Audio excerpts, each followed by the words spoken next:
कल्पना कीजिए, आप तुर्की के प्राचीन खंडहरों में घूम रहे हैं। अचानक जमीन हिलती है, धरती फटती है और उससे निकलती है भगवान शिव की मूर्ति। जी हां, तुर्की। जहां आज अजान की आवाज गूंजती है, वहां की धरती के नीचे छिपा है एक ऐसा रहस्य जिसे सुनकर आप चौंक जाएंगे। तुर्की में खुदाई के दौरान 100 से भी ज्यादा हिंदू देवी देवताओं की मूर्तियां मिली हैं। भगवान विष्णु, शिव, दुर्गा, गणेश और यहां तक कि प्राचीन वैदिक यज्ञ कुंड के अवशेष भी पाए गए हैं। क्या तुर्की, जो कभी ऑटोमन साम्राज्य का केंद्र था, वो भी कभी हिंदू संस्कृति का हिस्सा था? आज की ये वीडियो आपके ज्ञान की सीमाएं तोड़ेगी, इतिहास की किताबों को चैलेंज करेगी और आपको बताएगी एक भूली बिसरी कहानी जो हजारों सालों तक मिट्टी के नीचे दबी रही। तो चैनल को सब्सक्राइब जरूर करिए, क्योंकि ऐसे फैक्ट्स सिर्फ अमेजिंग फैक्ट पर मिलते हैं जहां हकीकत है हैरानी से भरी। तुर्की के इतिहास को कई सदियों और साम्राज्यों से जोड़कर देखा जा सकता है। यह देश प्राचीन काल से ही विभिन्न साम्राज्यों और संस्कृतियों का केंद्र रहा है, जिसमें ग्रीक, रोमन, बाइजेंटाइन और ऑटोमन साम्राज्यों की महत्वपूर्ण भूमिका रही है। तुर्की गणराज्य की स्थापना 1923 में हुई, जो ऑटोमन साम्राज्य के पतन के बाद हुई। प्राचीन काल तुर्की में ईसा के लगभग 7500 वर्ष पहले मानव बसाव के प्रमाण मिले हैं। हट्टी साम्राज्य की स्थापना 1900 से 130 ईसा पूर्व में हुई थी। 1250 ईसा पूर्व में ट्रॉय की लड़ाई में यवन ग्रीक ने ट्रॉय शहर को नष्ट कर दिया और आसपास के इलाकों पर नियंत्रण स्थापित कर लिया। 6ठी सदी ईसा पूर्व में फारस के शाह साइरस ने अनातोलिया पर अधिकार जमा लिया। 334 ईसा पूर्व में सिकंदर ने फारसियों को हराकर अनातोलिया पर अपना अधिकार किया। 130 ईसा पूर्व में अनातोलिया रोमन साम्राज्य का अंग बना। तुर्की का पुराना नाम अनातोलिया था। यह एक भौगोलिक क्षेत्र है जो पश्चिमी एशिया में स्थित है और तुर्की का अधिकांश भाग इसी क्षेत्र में आता है। अनातोलिया में कई प्राचीन सभ्यताओं का निवास रहा है और यह क्षेत्र एशिया, अफ्रीका और यूरोप के बीच एक महत्वपूर्ण संपर्क बिंदु रहा है। ऑटोमन साम्राज्य के उदय के बाद तुर्की का नाम टर्की हो गया, लेकिन 2022 में इसे बदलकर आधिकारिक तौर पर तुर्की कर दिया गया।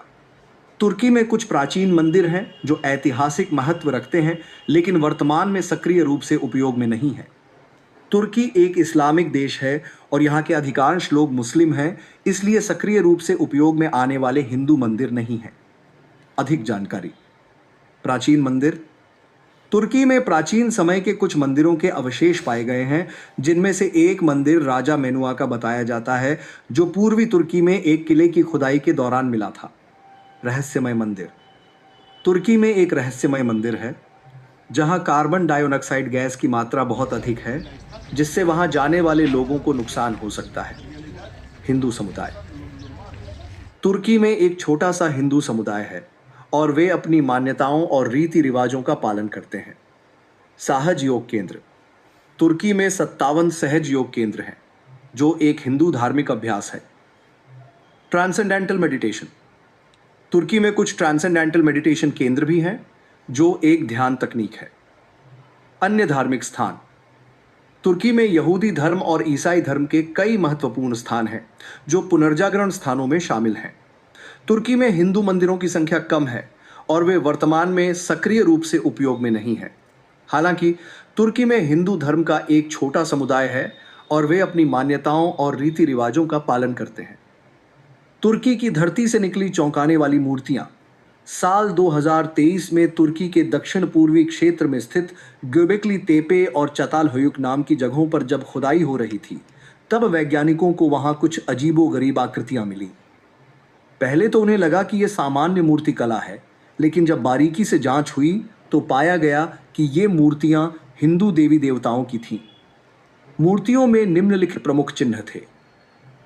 भगवान शिव का त्रिशूल और तांडव मुद्रा, गणेश जी की आकृति सूंड और लड्डू स्पष्ट, विष्णु के हाथ में चक्र, गदा और शंख, देवी दुर्गा सिंह पर सवार। नटराज की मूर्ति लगभग वैसी ही जैसी तमिलनाडु के मंदिरों में है। यहां तक कि वहां एक शिला पर ओएम का प्राचीन लेख मिला, जो कि वैदिक काल से जुड़ा हुआ है। इतिहासकार भी हैरान ये मूर्तियां यहां कैसे पहुंची। इतिहासकारों और पुरातत्वविदों के लिए यह एक रहस्य बन गया है। तुर्की में इस्लाम के आने से पहले बौद्ध और क्रिश्चियन संस्कृति का असर था, लेकिन अब हिंदू संस्कृति के प्रमाण मिलने लगे हैं। क्या भारत के ऋषि मुनि वहां पहुंचे थे? क्या सिंधु घाटी सभ्यता का विस्तार पश्चिम की ओर हुआ था, या फिर क्या कभी तुर्की भारत का हिस्सा था? कुछ विशेषज्ञ मानते हैं कि ये मूर्तियां लगभग 12,000 साल पुरानी हैं, यानी ये रामायण और महाभारत काल से भी पहले की हैं। तुर्की की खुदाई में इस्तेमाल हुई कार्बन डेटिंग तकनीक ने बताया कि यह काल 9500 ईसा पूर्व से भी पुराना हो सकता है। प्राचीन ग्रंथों में तुर्की का उल्लेख। क्या तुर्की का नाम प्राचीन ग्रंथों में है? जवाब है हाँ। वायु पुराण, गरुड़ पुराण और महाभारत जैसे ग्रंथों में एक क्षेत्र का वर्णन है जिसे तुखारिस्तान कहा गया है। भौगोलिक शोध से यह स्पष्ट हुआ है कि प्राचीन तुखारिस्तान आज का तुर्की और मध्य एशिया क्षेत्र है। तुखार शब्द का उल्लेख ऋग्वेद में भी आता है। वहाँ यह एक ऐसे क्षेत्र के रूप में वर्णित है जहाँ वैदिक यज्ञ होते थे, आर्य संस्कृति थी और संस्कृत बोली जाती थी। डीएनए से निकला राज। तुर्की की वर्तमान जनसंख्या के मिटोकॉन्ड्रियल डीएनए टेस्ट से यह खुलासा हुआ है कि उनकी नस्लों में द्रविड़ और वैदिक हिंदुओं से मेल खाने वाले जीन पाए गए हैं। मतलब हजारों साल पहले भारत के लोग वहां पहुंचे थे और उन्होंने वहां सभ्यता बसाई थी। कुछ स्कॉलर मानते हैं कि इंडो यूरोपियन भाषा का मूल आधार संस्कृत ही था और तुर्की की प्राचीन हिट्टाइट भाषा हिटाइट में संस्कृत के कई शब्द हैं। माता, पिता, अग्नि, क्या यह सिर्फ संयोग है? शायद नहीं। गोबेकली टेपे वैदिक यज्ञ स्थल। तुर्की की सबसे रहस्यमयी जगह göbekli tepe, जिसे दुनिया का सबसे पुराना मंदिर माना जाता है, वहां जो स्तंभ मिले हैं उनमें वैदिक यज्ञ कुंड जैसे चिन्ह खुदे हुए हैं। वहां पत्थरों पर अग्नि का चिन्ह, सूर्य की आकृति और कुछ मंत्रों की प्रतीत होने वाली लिपि मिली है। कुछ भारतीय विद्वानों ने दावा किया है कि वहां सप्त ऋषियों की आकृतियां भी बनी हैं, यानी गोबेकली टेपे एक समय में वैदिक ऋषियों का ध्यान स्थल या आश्रम हो सकता है। अंतर्राष्ट्रीय प्रतिक्रिया। इस खोज के बाद यूनेस्को और तुर्की के पुरातत्व विभाग ने इस विषय पर चुप्पी साध ली है, लेकिन जर्मनी, भारत, रूस और अमेरिका के शोधकर्ताओं ने इसे हिडन हिंदू सिविलाइजेशन करार दिया है। तुर्की सरकार ने इस पर कोई आधिकारिक बयान नहीं दिया, शायद धार्मिक तनावों से बचने के लिए। लेकिन भारतीय मीडिया और सोशल मीडिया पर यह खबर आग की तरह फैल गई। तो क्या तुर्की में थी हिंदू सभ्यता? इस खोज से कुछ बातें साफ होती हैं। हिंदू सभ्यता सीमित नहीं थी, वह मध्य एशिया तक फैली थी। धार्मिक प्रतीक और संस्कृति हजारों मील दूर होने के बावजूद मिलती जुलती हैं।